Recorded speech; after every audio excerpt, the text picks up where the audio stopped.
Hi friends, welcome back to my channel Arun Academy. Friends, ತುಂಬ ದಿನಗಳಿಂದ ಸರಿಯಾಗಿ ವಿಡಿಯೋ ಮಾಡೋಕ್ಕೆ ಆಗ್ತಿರಲಿಲ್ಲ. ಸ್ವಲ್ಪ ಪ್ರಾಬ್ಲಮ್ಗಳಿದ್ವು, ಅವೆಲ್ಲ ಈಗ ಸರಿಯಾಗಿದೆ. ಇನ್ಮೇಲಿಂದ ವಿಡಿಯೋಗಳು ಕಂಟಿನ್ಯೂ ಆಗಿ ಬರ್ತಾ ಇರುತ್ತೆ, ನೀವು ನೋಡ್ತಾ ಇರಿ. ಹಾಗೆ ನಾವು ರೈಲ್ವೆ ಗ್ರೂಪ್ ಡಿ ಮತ್ತು SSC GD ಎಕ್ಸಾಮ್ಗಳು ಇನ್ನೇನು ಸ್ಟಾರ್ಟ್ ಆಗುತ್ತೆ. ಸೊ ನಾವು ಆ ಎಕ್ಸಾಮ್ಗಳಿಗೆ ಕೇಳಬಹುದಾದ ಮ್ಯಾಥ್ಸ್, ರೀಸನಿಂಗ್, GK ಕ್ವಶನ್ಗಳನ್ನು ಡಿಸ್ಕಷನ್ ಮಾಡೋಣ. ಇವತ್ತು ಮೊದಲನೇ ವಿಡಿಯೋ GKಗೆ ಸಂಬಂಧಪಟ್ಟ ಹಾಗೆ.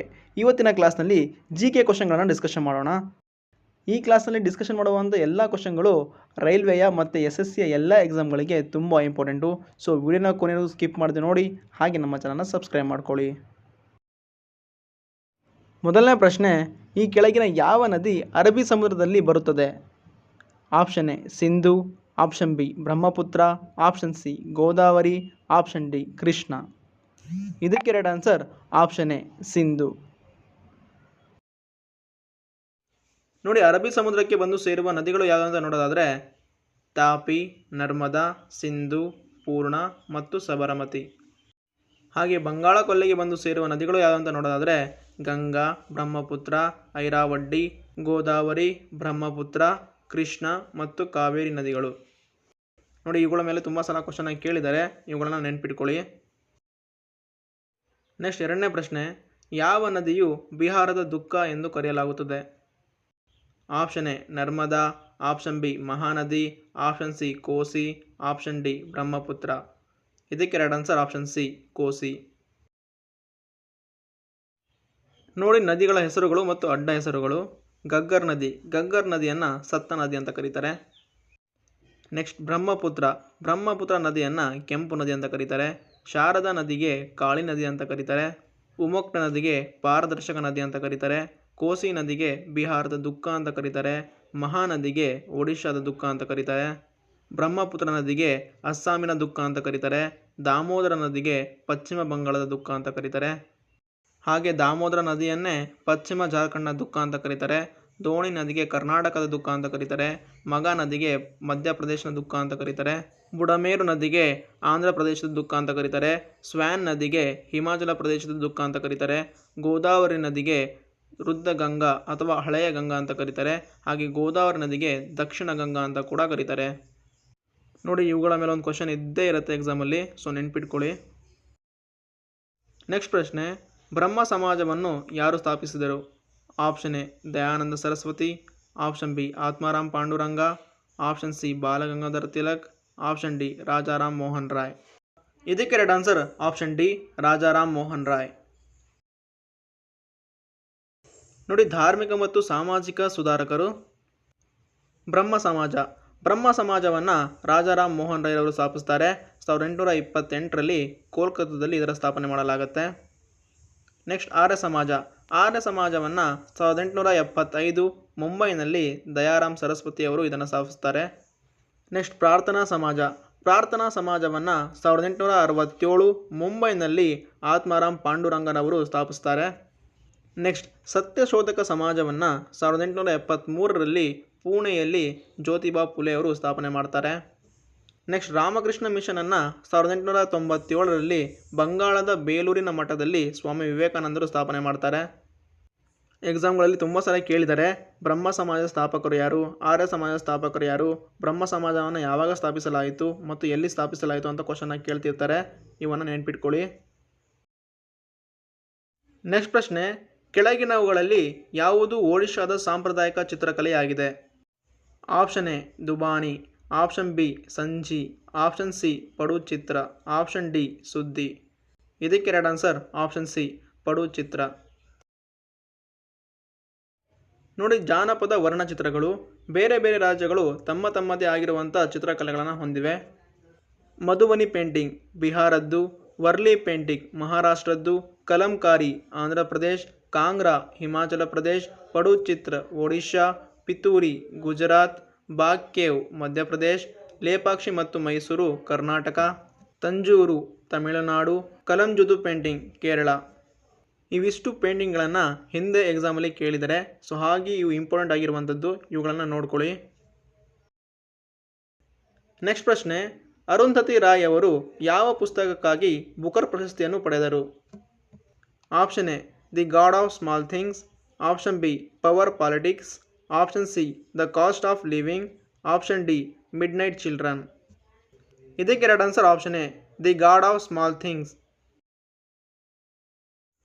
ನೋಡಿ, ಬುಕರ್ ಪ್ರಶಸ್ತಿ ಬಗ್ಗೆ ನೋಡೋದಾದರೆ ಈ ಪ್ರಶಸ್ತಿಯನ್ನು ಜಗತ್ತಿನ ಇಂಗ್ಲಿಷ್ ಸಾಹಿತ್ಯಕ್ಕೆ ನೀಡುವ ಅತ್ಯುನ್ನತ ಪ್ರಶಸ್ತಿಯಾಗಿದೆ.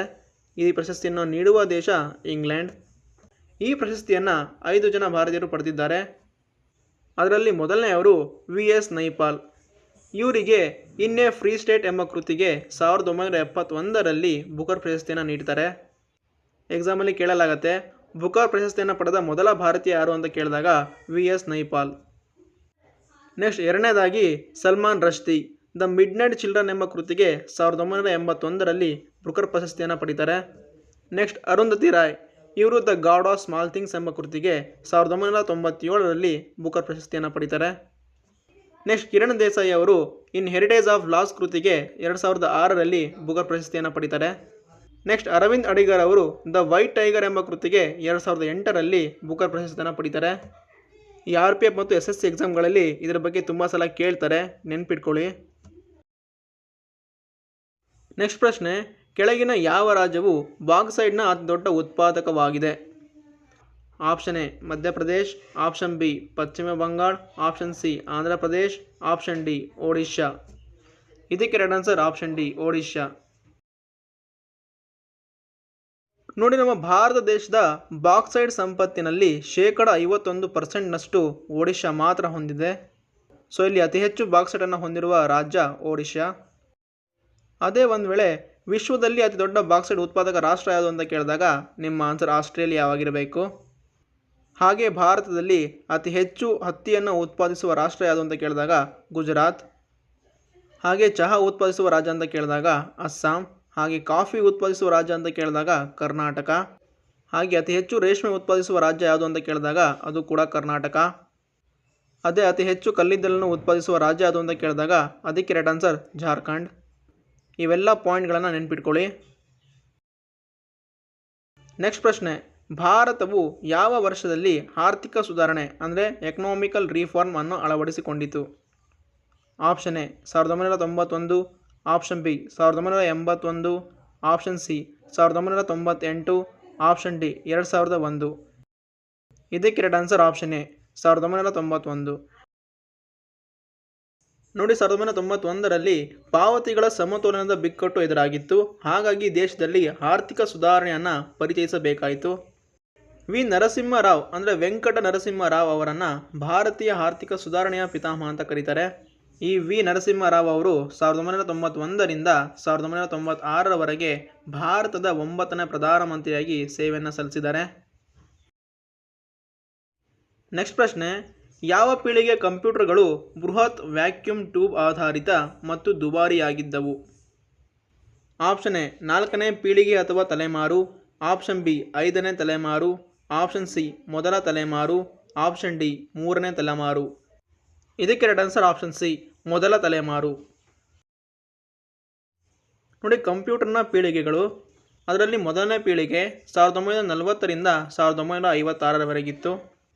ಈ ಪೀಳಿಗೆ ಕಂಪ್ಯೂಟರ್ಗಳಲ್ಲಿ ನಿರ್ವಾತ ಕೊಳುವೆ ಅಂದರೆ ವ್ಯಾಕ್ಯೂಮ್ ಟ್ಯೂಬ್ಗಳನ್ನು ಆಂತರಿಕ ಕಾರ್ಯಾಚರಣೆಗಾಗಿ ಬಳಸ್ತಾ ಇದ್ರು.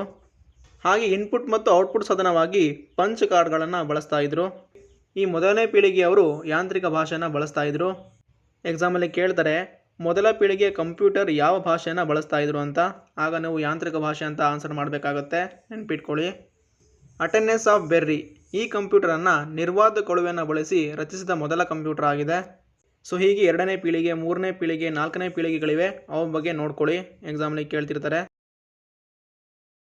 ನೆಕ್ಸ್ಟ್ 9ನೇ ಪ್ರಶ್ನೆ, 1915ರಲ್ಲಿ ಗೋಪಾಲಕೃಷ್ಣ ಗೋಖಲೆ ಅವರು ಗಾಂಧೀಜಿಗೆ ಏನೆಂದು ಸಲಹೆ ನೀಡಿದರು? ಆಪ್ಷನ್ ಎ ಆತ್ಮಚರಿತ್ರೆ ಬರಿ, ಆಪ್ಷನ್ ಬಿ ಸಮಾಜ ಸೇವೆ ಮಾಡು, ಆಪ್ಷನ್ ಸಿ ಭಾರತದ ಪ್ರವಾಸ, ಆಪ್ಷನ್ ಡಿ ಕಾಂಗ್ರೆಸ್ ನಾಯಕತ್ವವನ್ನು ವಹಿಸು. ಇದಕ್ಕೆ ರೈಟ್ ಆನ್ಸರ್ ಆಪ್ಷನ್ ಸಿ ಭಾರತದ ಪ್ರವಾಸ. ನೋಡಿ, 1915ರಲ್ಲಿ ದಕ್ಷಿಣ ಆಫ್ರಿಕಾದಿಂದ ಭಾರತಕ್ಕೆ ಗಾಂಧೀಜಿಯವರು ಬರ್ತಾರೆ. ದಕ್ಷಿಣ ಆಫ್ರಿಕಾದಿಂದ ಬಂದ ಗಾಂಧೀಜಿಯವರು ತಮ್ಮ ಗುರುಗಳಾದ ಗೋಪಾಲಕೃಷ್ಣ ಗೋಖಲೆಯವರ ಹತ್ರ ಹೋಗ್ತಾರೆ. ಆಗ ಗೋಪಾಲಕೃಷ್ಣ ಗೋಖಲೆಯವರು ಹೇಳ್ತಾರೆ, ಭಾರತದಾದ್ಯಂತ ಪ್ರವಾಸವನ್ನು ಮಾಡಿ ಭಾರತದ ಸ್ಥಿತಿಗತಿಗಳನ್ನು ತಿಳ್ಕೊ ಅಂತ ಹೇಳ್ತಾರೆ.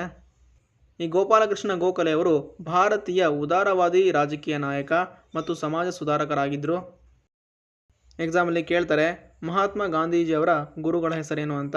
ಆಗ ನೀವು ಗೋಪಾಲಕೃಷ್ಣ ಗೋಖಲೆ ಆನ್ಸರ್ ಮಾಡಬೇಕಾಗತ್ತೆ, ನೆನಪಿರಲಿ. ನೆಕ್ಸ್ಟ್ 10ನೇ ಪ್ರಶ್ನೆ, ಸರ್ಕಾರದ 3ನೇ ಹಂತವನ್ನು ಏನೆಂದು ಕರೆಯುತ್ತಾರೆ? ಆಪ್ಷನ್ ಎ ಗ್ರಾಮ ಪಂಚಾಯಿತಿಗಳು, ಆಪ್ಷನ್ ಬಿ ರಾಜ್ಯ ಸರ್ಕಾರ, ಆಪ್ಷನ್ ಸಿ ಸ್ಥಳೀಯ ಸ್ವಸರ್ಕಾರ, ಆಪ್ಷನ್ ಡಿ ಜಿಲ್ಲಾ ಪರಿಷತ್. ಇದಕ್ಕೆ ರೈಟ್ ಆನ್ಸರ್ ಆಪ್ಷನ್ ಸಿ ಸ್ಥಳೀಯ ಸರ್ಕಾರ. ನೋಡಿ, ನಿಮ್ಮ ಸರ್ಕಾರದಲ್ಲಿ 3 ಹಂತಗಳಿವೆ. ಮೊದಲನೇ ಹಂತ ಕೇಂದ್ರ ಸರ್ಕಾರ, 2ನೇ ಹಂತ ರಾಜ್ಯ ಸರ್ಕಾರ, 3ನೇ ಹಂತವೇ ಸ್ಥಳೀಯ ಸರ್ಕಾರ. ಈ ಸ್ಥಳೀಯ ಸರ್ಕಾರವನ್ನು ಗ್ರಾಮೀಣ ಪ್ರದೇಶದಲ್ಲಿ ಪಂಚಾಯತ್ ಸಂಸ್ಥೆಗಳು ಅಂತ ಕರೀತಾರೆ. ಹಾಗೆ ನಗರ ಪ್ರದೇಶಗಳಲ್ಲಿ ನಗರಸಭೆ ಮತ್ತು ಪುರಸಭೆ ಅಂತ ಕರೀತಾರೆ. ಹಾಗೆ ನಮ್ಮ ಭಾರತದ ಸಂವಿಧಾನದ 73ನೇ ಮತ್ತು 74ನೇ ತಿದ್ದುಪಡಿ ಈ ಸ್ಥಳೀಯ ಸರ್ಕಾರಕ್ಕೆ ಸಂಬಂಧಪಡುತ್ತೆ. ಇವೆಲ್ಲ ನಿಮಗೆ ಗೊತ್ತಿರಬೇಕು, ನೆನ್ಪಿಟ್ಕೊಳ್ಳಿ. ಸೊ ಇದಿಷ್ಟು ಇವತ್ತಿನ ಕ್ವಶನ್ಗಳು ಎಲ್ಲ ಇಂಪಾರ್ಟೆಂಟ್ ಆಗಿದ್ವು. ಇವೆಲ್ಲವನ್ನು ನೀವು ನೆನ್ಪಿಟ್ಕೊಳ್ಬೇಕಾಗತ್ತೆ. ಎಲ್ಲ ಎಕ್ಸಾಮ್ನಲ್ಲೂ ಇದನ್ನು ಕೇಳ್ತಾರೆ. ನೆಕ್ಸ್ಟ್ ವಿಡಿಯೋದಲ್ಲಿ ನಾವು ಮ್ಯಾಥ್ಸ್ಗೆ ಸಂಬಂಧಪಟ್ಟ ಹಾಗೆ ಕ್ವಶನ್ಗಳನ್ನು ಡಿಸ್ಕಷನ್ ಮಾಡೋಣ. ಈ ವಿಡಿಯೋ ನಿಮಗೆ ಇಷ್ಟ ಆಗಿದ್ರೆ ಲೈಕ್, ಶೇರ್, ಸಬ್ಸ್ಕ್ರೈಬ್ ಮಾಡಿ. Thank you.